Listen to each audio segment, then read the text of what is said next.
Dans de nombreux sites en Europe, associations et gouvernements œuvrent pour la réintroduction des rapaces.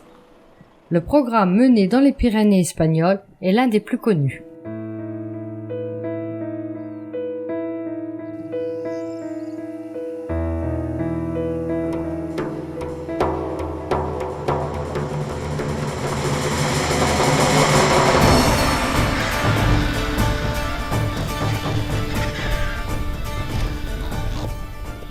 La très importante colonie de vautours fauves, qu'on appelle aussi le griffon, pourrait laisser penser que la réintroduction est un succès.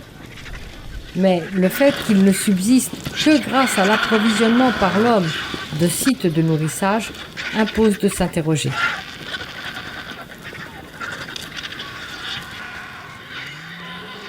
Bien que le vautour fauve pourrait jeûner plusieurs jours, des carcasses de boucherie et des quartiers de viande sont déposés 1 à 2 fois par semaine, et c'est alors la curée.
La réduction des espaces naturels, et donc de la faune sauvage, ainsi que les obligations vétérinaires qui interdisent aux bergers de laisser sur place le cadavre d'un animal mort dans le troupeau, réduisent considérablement les opportunités alimentaires de ces grands charognards.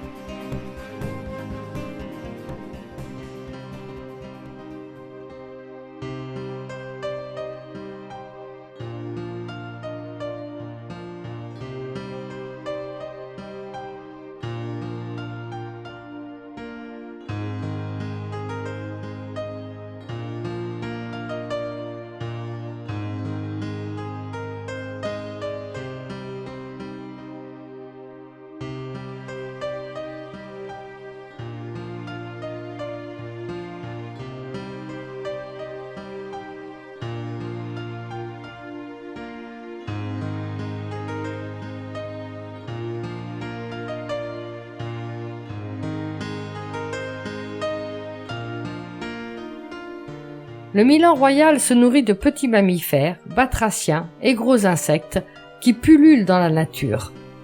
Il chasse en solitaire par un vol en rase-motte particulièrement silencieux.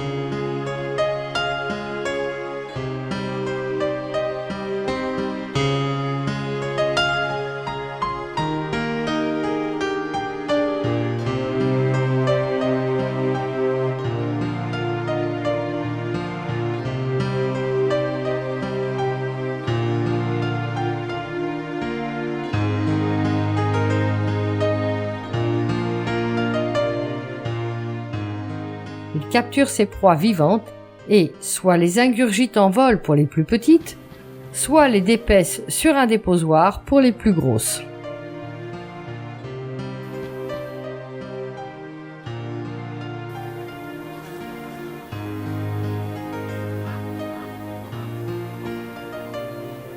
Bien que le vautour moine reste seul ou en petits groupes à l'écart de la curée, il profite lui aussi de la manne humaine. Après que les vautours fauves aient dévoré les viscères, il se nourrit des tendons, cartilages et des peaux de carcasse.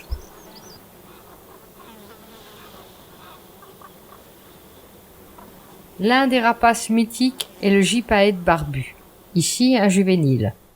Et ceci essentiellement pour deux raisons. C'est un des seuls vertébrés à se nourrir des eaux et il fait donc office de fossoyeur ultime. Mais surtout, son mode de vie solitaire et territorial entrave sa prolifération et la centaine de couples vivant dans les Pyrénées dépendent, eux aussi, de l'alimentation assurée par l'homme.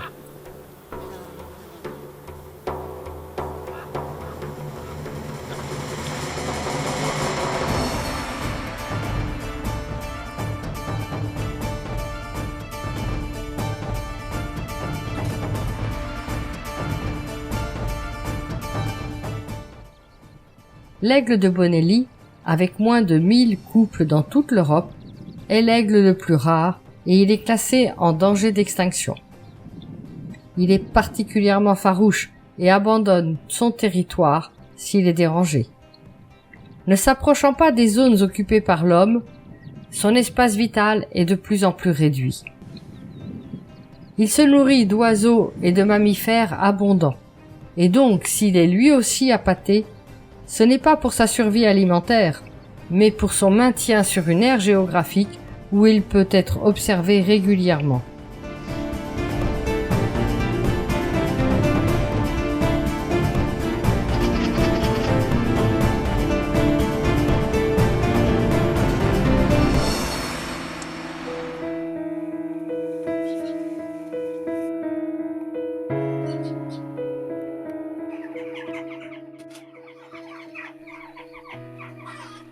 Le faucon cressorellette est un des plus petits rapaces diurnes.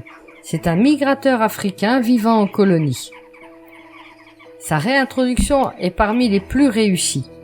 Elle est fondée sur la mise à disposition de nichoirs à partir desquels les jeunes essaiment et investissent les ruines qui ponctuent la plaine tout autour.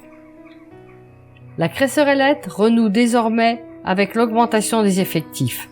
Mais surtout, ce rapace trouve progressivement sa place dans la chaîne de vie, et ceci, maintenant, sans l'intervention humaine.